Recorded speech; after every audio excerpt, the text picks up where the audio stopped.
Stamping, let's hop across to EPACK Durable. They are on our radar. The company has received approval for disbursement of the second incentive of 30 crores under the PLI scheme for white goods. To discuss about this development and how is the business momentum shaping up, we're joined by Mr. Ajay Singhania, the MD and CEO at the company. Hi, Mr. Singhania. Good morning, and thanks a lot for joining in here on CNBC-TV18. Give us a few details about this incentive that you've received. For which unit was it? Which component was it?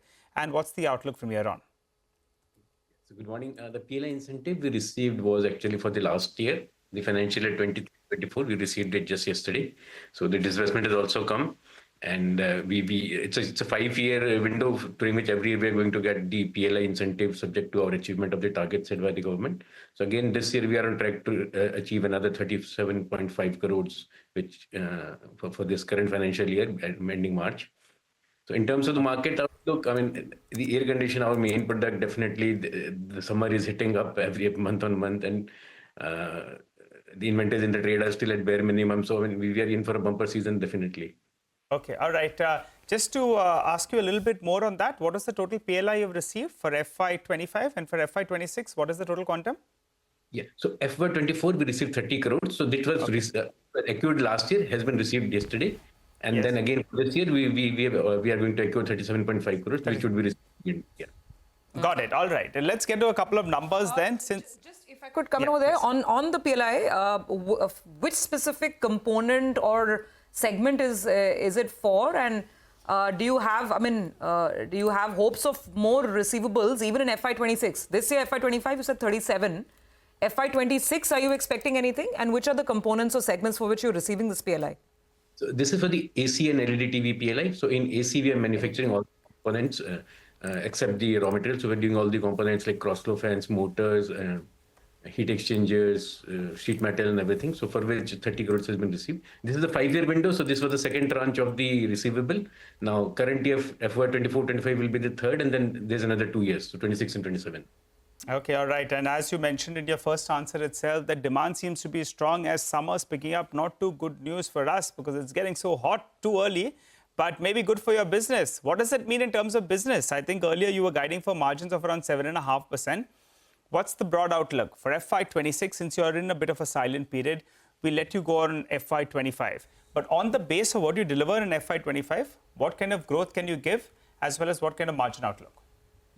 Last year, the market grew at almost 40%. This year, again, the AC industry is looking at a growth of 25% plus. So definitely at EPACK, we are looking at surpassing the market growth for AC. And then the other diversified products, which we have started creating, like the washing machines, the air fryers, and the component business all put together, we are definitely looking at 35% plus kind of growth for EPACK Durable for FY26.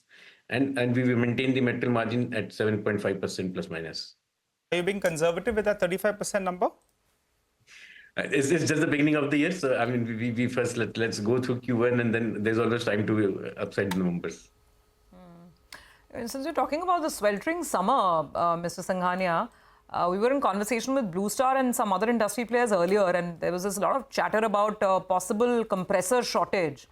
I don't know if you're already making all your compressors or if you're also importing, and there's been obviously a request with the government as well to reduce certain non-tariff barriers. I think it was BIS certification, I'm not sure, which could have led to this shortage. Can you tell us what's the situation and how do you meet your compressor requirements? So see, compressors specifically more than 50%, almost currently 60% of the compressors are imported from China. And as a country, we only have capability to meet 35-40% of the domestic demand. So we are heavily dependent on China, and for which the BIS for a lot of factories is going to get expired in June, whereas for 2 factories, it already got expired in November. So the industry as is facing a problem of compressor shortage. And then further down, when more factories the certification expires in June, and the situation is going to get worse. So this is why the industry has been pleading that the BIS certification for this industry, compression manufacturer is good tech. Is it going to hamper your production? I mean, has it affected production at all in Q4? Could it affect production in Q1? Q4 definitely as an industry, and besides us also have been slightly impacted, but industry has been impacted more.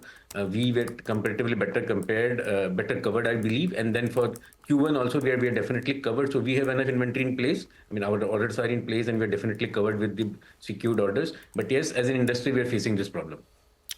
All right. Thank you very much, Mr. Singhania. We'll talk more, but good to get that update from you this morning. Appreciate it. So that's EPACK Durables with some update.